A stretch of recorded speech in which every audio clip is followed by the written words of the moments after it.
Hello everyone, today we are going to talk about what should I eat for diabetes. Okay, now I'm going to summarize exactly what we are going to talk about and you decide if you want to watch the entire video or not.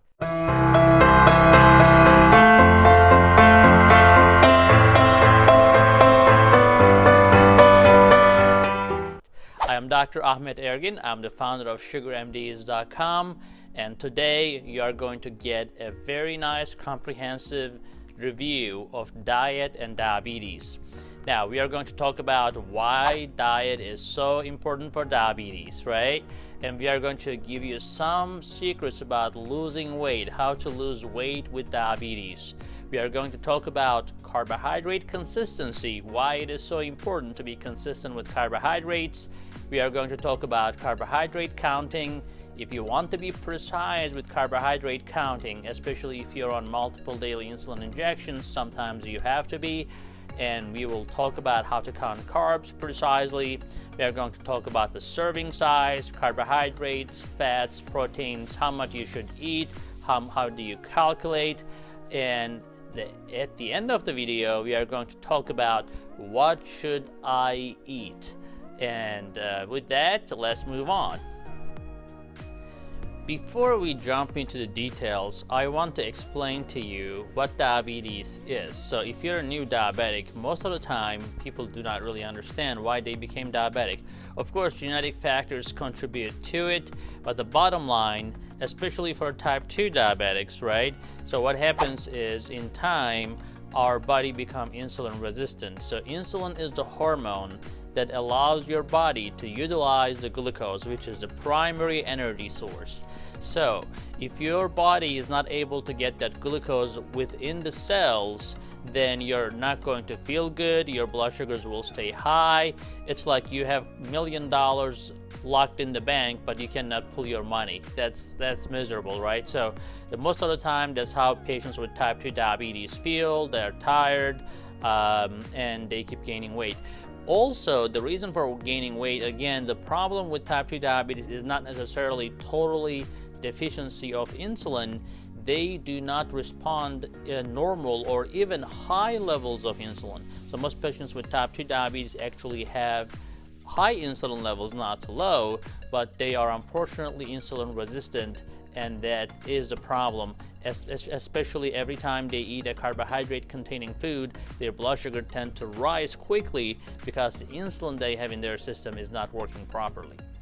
Okay, let's talk about why diabetes is so important. Now, when we treat anybody with diabetes, we have something called ABC of diabetes, right?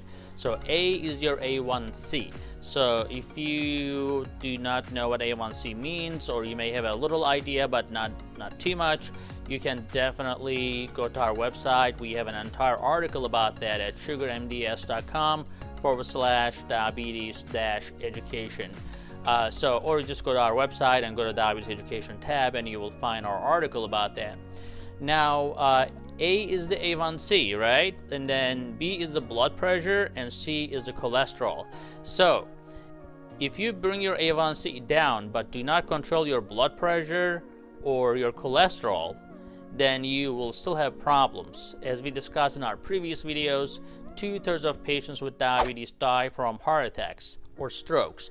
And these happen not just because of a high blood sugar, but they also have accompanying blood pressure and cholesterol problems.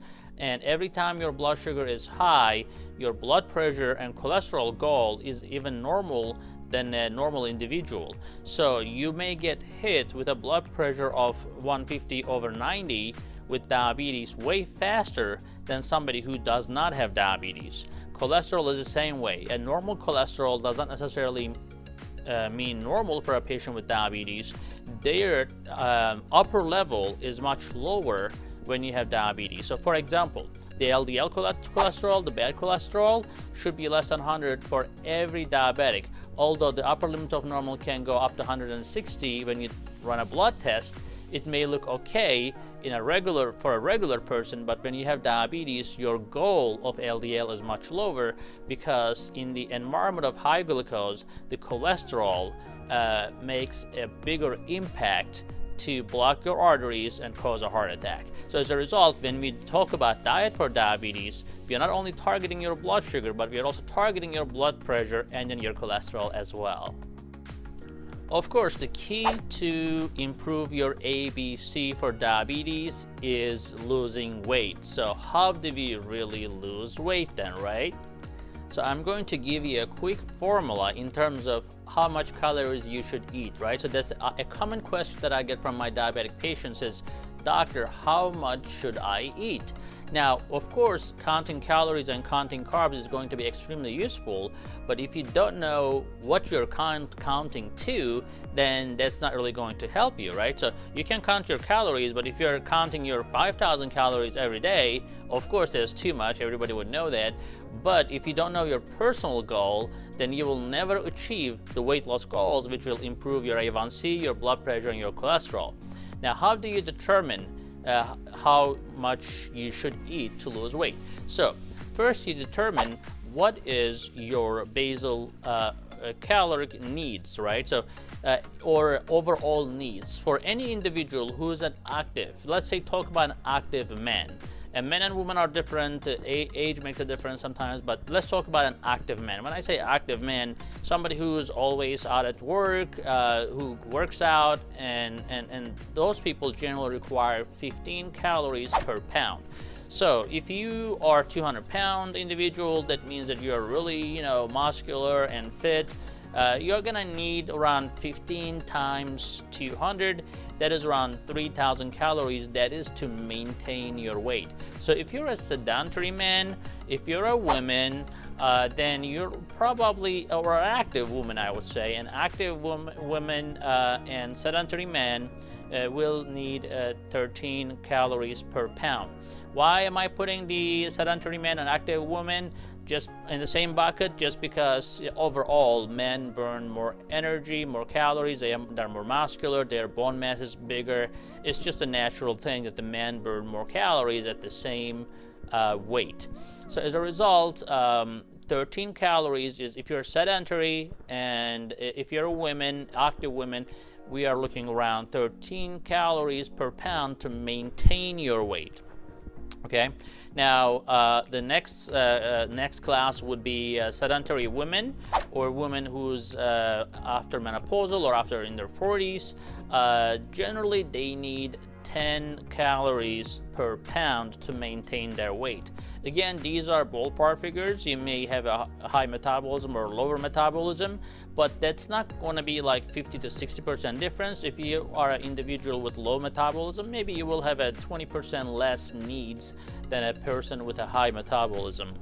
The common problem we see all the time is underestimation of calories. The studies show that when men and women estimate that they're eating 1,500 calories, they are typically eating around 2,000, but they underestimate down to 1,500, and that's because of the calculation problems, but also psychologically we tend to underestimate that. So if you're a pregnant woman, that would be around 15 to 17 calories per pound. So once you determine that how much you need to subtract 500 to 1,000 calories from that number in order to lose 1 to 2 pounds of weight a week. And that is the healthy amount of weight that you can lose. So let's say a sedentary man or let's say sedentary woman, age of 42, and she is 150 pounds. So her needs are 1,500 calories, right? So for her to lose 1 pound a week, she should go down to 1,000 calories. And when I say 1,000 calories, I mean it. That means that you have to calculate and be serious about, when you're counting your carbs. And now we're gonna move on to, how to count carbohydrates and consistency and so forth. And that's going to give you a very good idea. Okay, let's start with carbohydrate consistency and carbohydrate counting. The reason we emphasize carbohydrate consistency in a lot of individuals is if you know what is coming in, then your medications can be adjusted a lot easier, right? So if you are on, let's say, a glipizide or glyburide or glimepiride, when the doctors give you that medication, your insulin levels go up. So if you are not providing a steady amount of glucose to your system, then your blood sugars will drop. Now, doctors will give you a dose based on what they estimate your needs are. And let's say you're taking 5 milligrams of glipizide, right? And then you are eating 60 grams of carbohydrates per meal, and that is helping you out great. You're not gaining weight, you're not losing weight, that is perfect. If you are gaining weight, that means that we have to cut down on your calories, including your carbohydrates. So sometimes we tell them to eat 45 grams, but that comes with a reduction in the medication dose as well. So I always tell my patients, do not change your diet drastically without telling me, because the medications you're on is based on what your needs are at that time. If your needs change, your medications needs to change as well. And when you are not an expert in this area, when you try to manage yourself, when you doctor yourself, most of the time you will put yourself into trouble. So please do not do that. So carbohydrate consistency is also important for people, as we said, taking oral medications, but for patients who are taking insulin as well, if they're not willing to count carbs, as we discussed in our previous video where I talk about how to take insulin safely, we get into detail about this, but here I'm going to explain briefly that if you are consistent with your carbohydrates per meal, then your insulin is also consistent, then they are going to match and you should not have any problem, right? So we are going to talk about how to really estimate, because you cannot always look at the label. Sometimes you just have to estimate. And to estimate, we look at the hand. Our hand is the best guide. So a fist will equal to a 1 cup of carbohydrates. So if you just make a small fist, look at the food, look at your fist, you can estimate that that will be a 1 cup of that carbohydrate. Your palm could be equal to 3 ounces. Again, the thickness of your palm and the width of your palm would determine 3 ounces of food. Typically, we use ounces for the protein. Your thumb will be around 1 ounce of food. So these are just general guidelines to help you. Now with carbohydrate counting, if you want to get more education and training and want to be more into it and adjust your insulin as you go, because some people are not very regular, they're younger maybe, or their lifestyle is different, they eat outside and so forth, they may not be very consistent, they may not meal prep, or they may not be home, or whatever it may be. Those people need more flexibility. For those patients, especially if they're on insulin, for them to be able to adjust their insulin, let's say one day at lunch they are taking 5 units, next day they are taking 10 units, next day they are taking 8 units, they can do that as long as they know what is their insulin to carb ratio is, which means that if they know how much insulin they need for a certain amount of carbs, let's say they need 1 unit for 15 grams of carbs, then they know that if they're eating 45 grams of carbs, then they are getting 3 units of insulin, or if it is 1 unit for 10 grams of carbs, then if they are eating 45 grams, then they're gonna get 4 to 5 units of insulin. So we are going to jump into now how to actually estimate, how to do a plate method, where we actually, especially if you're a new diabetic, we explain to you, how to create a plate. Let's move on to that right now. Okay, this is how a plate should look like for pretty much any healthy individual, but also patients with diabetes. So basically, you should have 1/4 of your plate consisting of carbs, and these carbs should be right around the size of a small computer mouse. Does it look like a mouse? Yes, it does. Now your meats also should be 1/4 of your plate, and that should be at least 3 ounces. But depending on your body size and protein requirement, you can definitely eat more protein. The key here is to eat a lean protein. That could be a lean chicken or fish. Fatty fish is okay because it's healthy fat. But for example, red meat has a lot of unhealthy saturated fat, so we are avoiding that. However, non-fatty lean meats are okay, and if you are big and if you're working out trying to build muscle, it is okay to have more meat unless you have special contraindications. Now, the greens are okay to have as much as possible, at least half of your plate.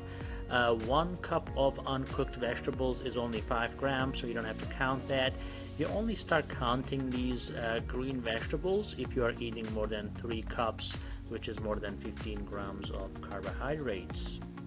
Since we talked about the plate method, now I want to talk to you about the exchange system. Now, once you determine that you want to have 3 servings of carbs, for example, in the 1/4 of your plate, then you have the right to change now. But you have to really know how much of a rice is how much of a pasta. 1 serving of a pasta versus 1 serving of a potato versus 1 serving of a rice, 1 serving of a bread. So as long as you understand that exchange concept, then I can tell you that, for example, eat 3 servings of carbs. Then that 3 servings could be 3 different carbs if you're having 1 serving of each, or you can have 2 servings of 1 carb and 1 serving of another type of carb. Then that also will fit the bill. So we talked about dividing our plate. We talked about having 1/4 of the plate as carbs and 1/4 as protein, and 1/2 as raw vegetables, salads, etc.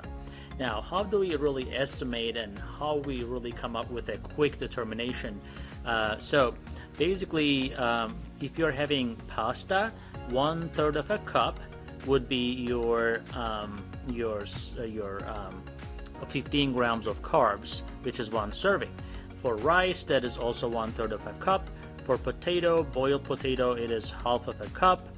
For bread, it's 1 slice. For corn, it is 1/2 of a cup.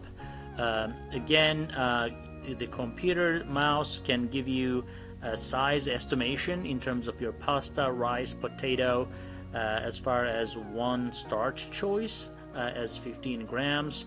And if you have the whole cup of pasta or whole cup of rice, that means that you are having 3 choice, which is total of 45 grams, since 1 choice is around 15 grams. Again, you can change. You don't have to eat the same things. You just have to be consistent in terms of total carbohydrates you eat in most cases. Or if you are counting carbs, you can take a variable amount of insulin depending on how much carbs you're eating. But if your doctor prescribed you a fixed amount of insulin per meal and prescribed you a certain amount of carbs, and if that is easier for you to do so rather than just keep counting carbs, then you can just estimate how much carbs you're eating, trying to stick to your ballpark figure around 45 to 60 or whatever is recommended for you. And you can exchange pasta to rice, rice to potato, bread to corn, whatever you feel like eating.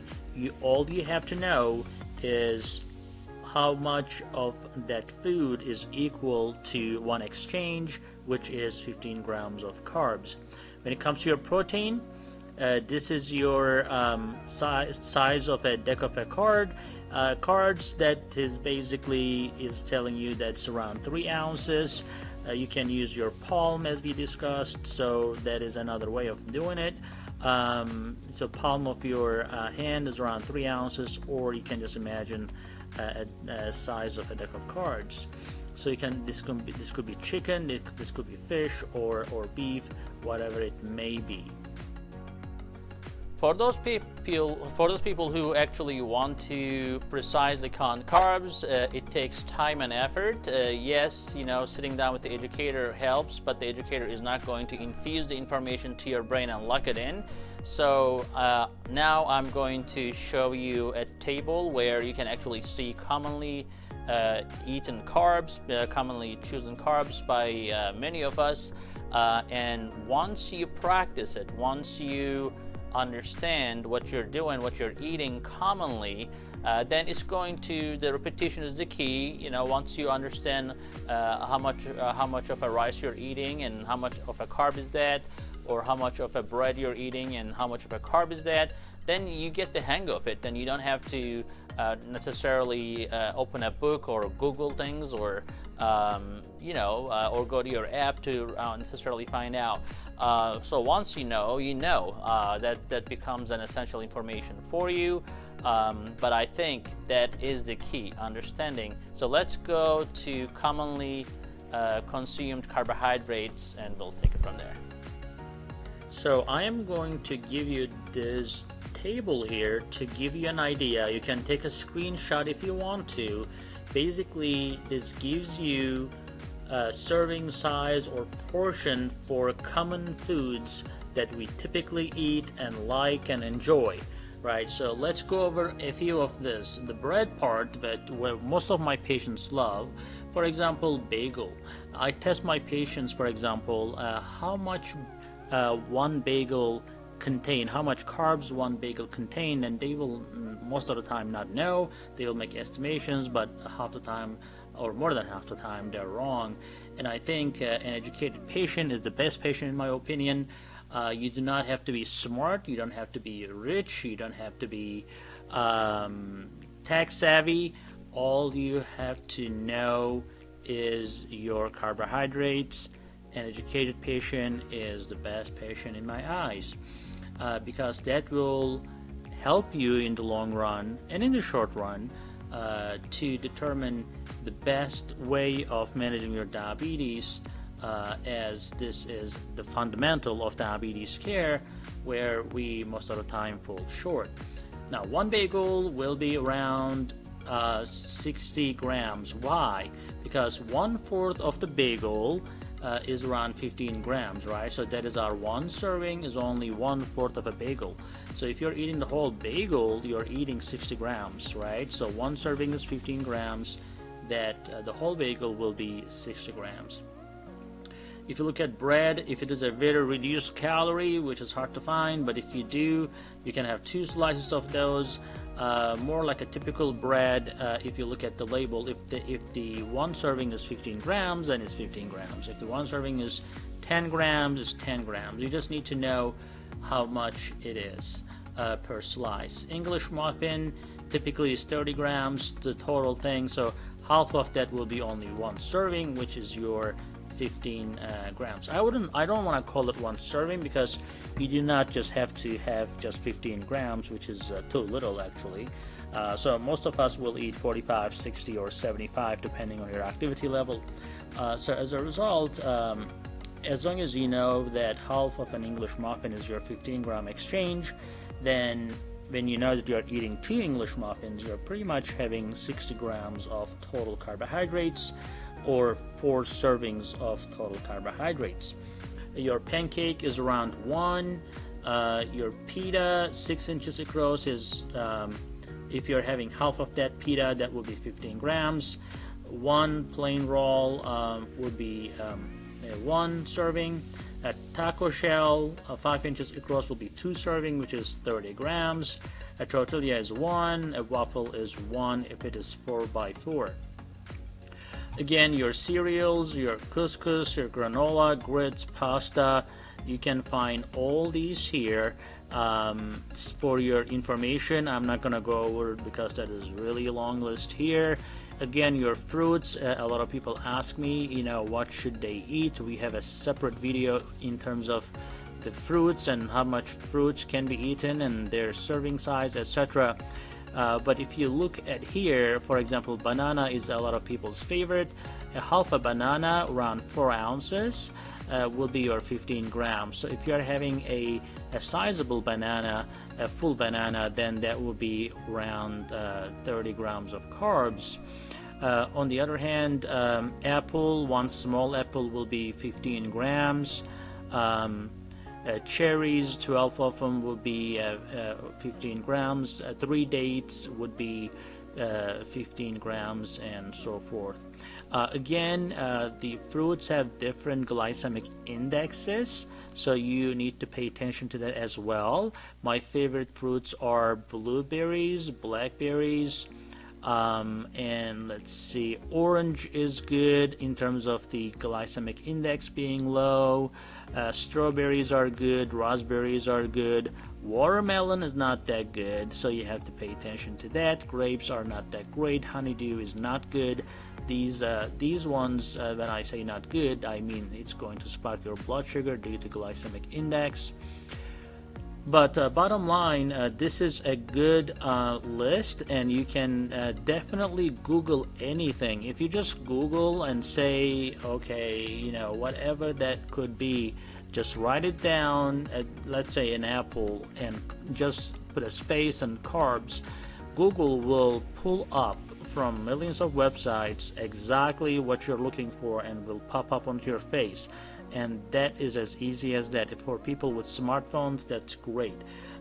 For our less tech savvy patients or older patients, I recommend them to carry a carbohydrate book, which is not that difficult. It is a small book, and as I said before, if you continue to practice that, you will be a pro, you'll be an expert. You will not have to look at carbohydrate content in an apple every day if you're eating apple every day, right? So you will be able to remember that, and that will make your life easier in time. Okay, finally we are going to talk about reading labels. So basically, if you are shopping and you have diabetes or not, I recommend everybody to know how to read labels. That is going to give you an idea what you're putting to your system. You could be an athlete, you could be a regular guy just like me, or you could be a patient with diabetes. Regardless of the fact that you should understand what you're eating in terms of total carbohydrates, fat, trans fat, saturated fat, protein. What you're eating makes your body and changes your health. So as a result, if you're diabetes, of course, you have to be more meticulous about this, but I'm going to go over right now how to read labels, and you will be a pro with practice. Okay, we will talk about reading the nutrition labels. Very, very important. If you make it a habit of reading the nutrition labels, you are going to be a pro before you know it. So, I do that. I don't have diabetes, but I'm a diabetes expert, and I feel like I have to know what I'm doing before I teach anyone else. And I think anyone who is fit and who's into health and fitness always look at the nutrition facts regardless of if they have diabetes or not. So when you have diabetes, that's an extra incentive.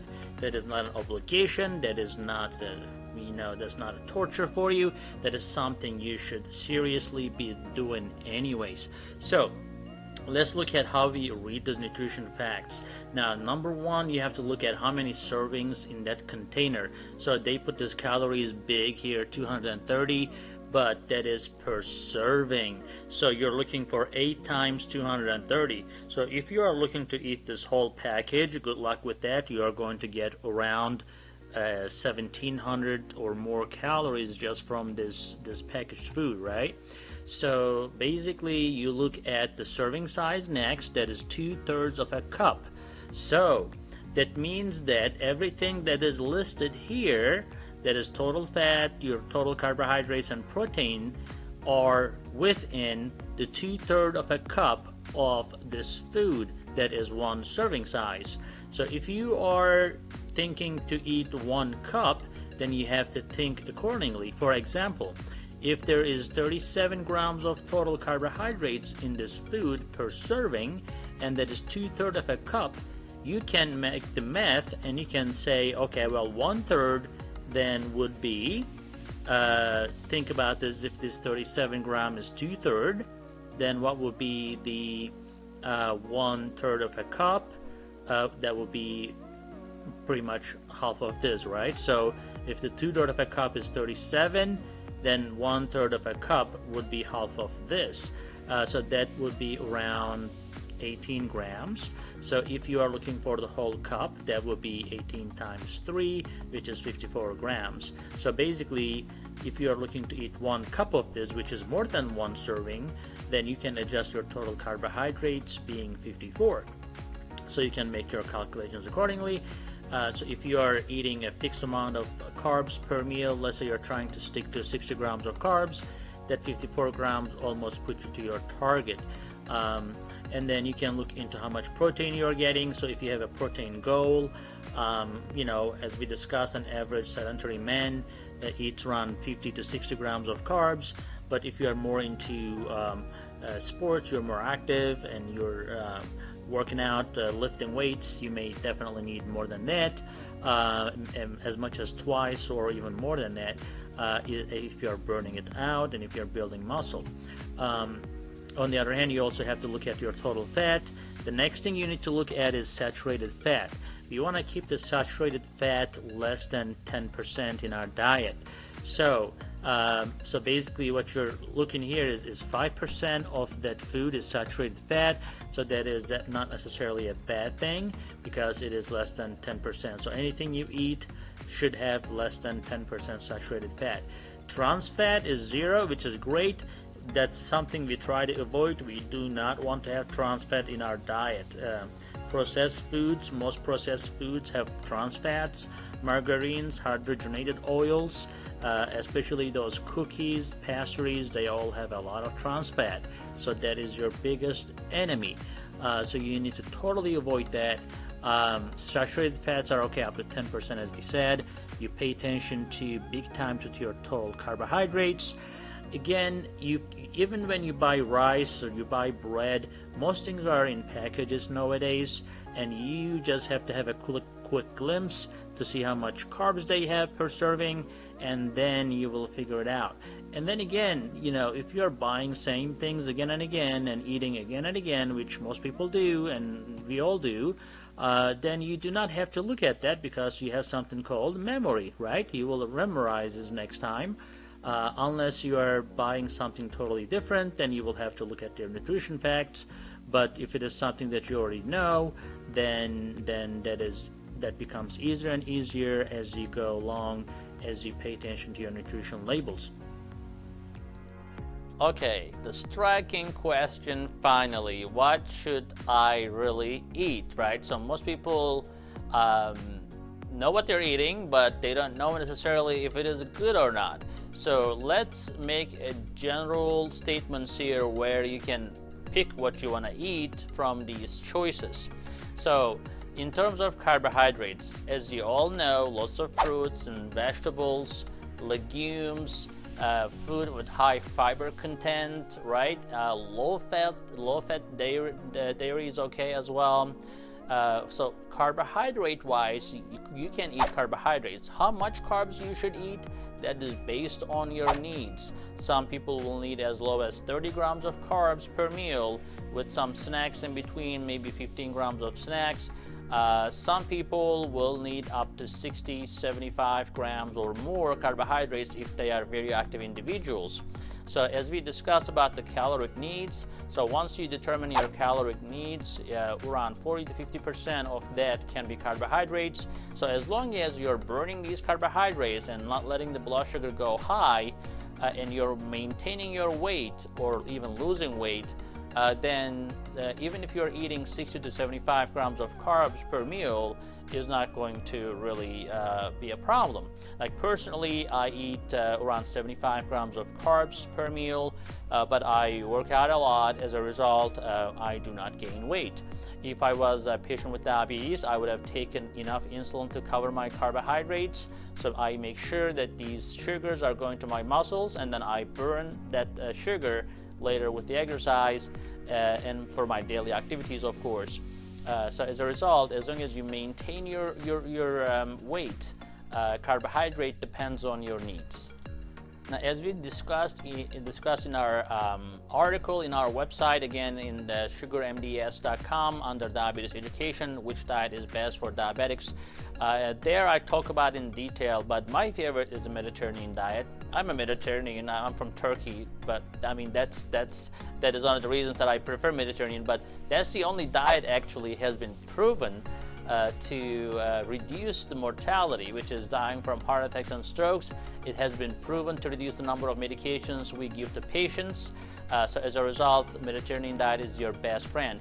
Of course, you can do low-fat diet, low-carb diet, low-salt diet, whatever it may be, as long as we are keeping your calories low and you are eating the right foods, you are still okay. So when you're on a low-fat diet, for example, that doesn't mean that you can go eat all the other carbs out there. You still have to choose the right amount of carbs. When you are on a low carbohydrate diet, some people, for example, follow these ketogenic diets and so forth, but they end up eating so much saturated fat that their cholesterol go up, and that's not our goal, right? So we have to make sure we control A, B, and C. Your A1C, your cholesterol, and your blood pressure at the same time. So we are looking to have high potassium, which comes from your veggies and fruits, that reduces your blood pressure, right? And then you choose the right carbohydrates, which is low glycemic index carbohydrates